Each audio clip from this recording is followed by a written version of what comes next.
I call Sarah Dowie, 5 minutes. Well, thank you, Mr Speaker, and it is a pleasure to rise and take this call in the debate for Budget 2016, and also a pleasure to follow the Honourable Member Jackie Dean, who took the conversation south to the fantastic place of the Waitaki. I intend too to take it further south to the fantastic provincial town, not quite, well, maybe Oban, but the fantastic provincial city of Invercargill, and the seat, which is the Invercargill electorate, which of course spans right out, takes in the Catlins, Oban, Stewart Island. I know that Mr Barclay is fascinated by Stewart Island, Rakiura, and right out to Riverton and Oropuki. So a fantastic electorate to represent, and certainly this budget goes a long way to helping regional New Zealand.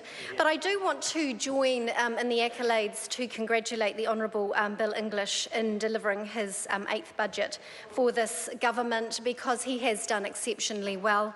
It is no mean feat to bring this country back into surplus with 2.8% growth with GDP over the next 5 years, which of course means more jobs and higher wages for our families to help achieve their hopes, dreams and aspirations. And as any good AC/DC fan would say, back in black. I too stood at the cake tin in Wellington and rocked away to that song, and so does this government. We are back in black, and that is no mean feat which this government has delivered. But not only are we back in surplus with a growing economy, but we are supporting families to get ahead again, more jobs, higher wages, but investing in a quality of life for them, investing in things such as health and education and infrastructure.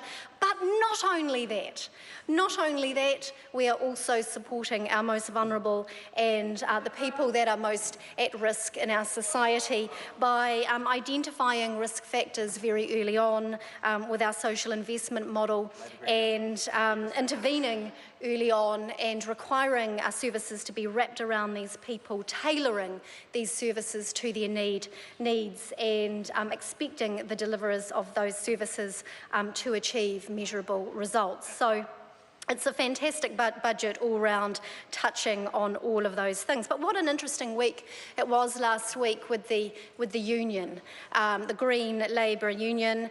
Staff members were ran off their feet as they were delivering roses between the two camps.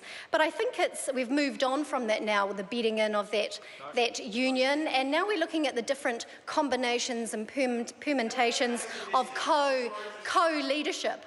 And how that could look with different shadow cabinet ministers and undersecretaries, and decision-making by committee. I'm wondering how on earth they will actually get things done if they are ever voted into power. But look, it is quite an amazing thing to watch, all these different permutations with different results every which way but Sunday. But I digress. In the meantime, this is the government that is delivering results. We are looking for measurable results, and we are investing in our people and our services to deliver for our people. And I want to talk a little bit, firstly, about health. Of course, the Southern DHB, we've all heard in this House about the woes of Southern DHB. But Southern DHB was a winner out of Budget 2016. It received an extra $32 million in funding, and the Commissioner team were exceptionally pleased with that. That is certainly going to help with the delivery of quality healthcare throughout the region. But also delivering sustainable healthcare, and I was very pleased to learn of that extra funding. Of course, Innovative New Zealand is a package which is designed for the regions, $94 million to go into developing different potential or different opportunities and look at potential for our regions. And I'd like to commend the Southland Swords Group, or Southland Regional Development Strategy, that is doing an excellent job at identifying potential in Southland, and I look forward to working with them further to deliver on those aspirations. So this is a fantastic budget, Mr Speaker, and I commend it to the House. The next call is a split call.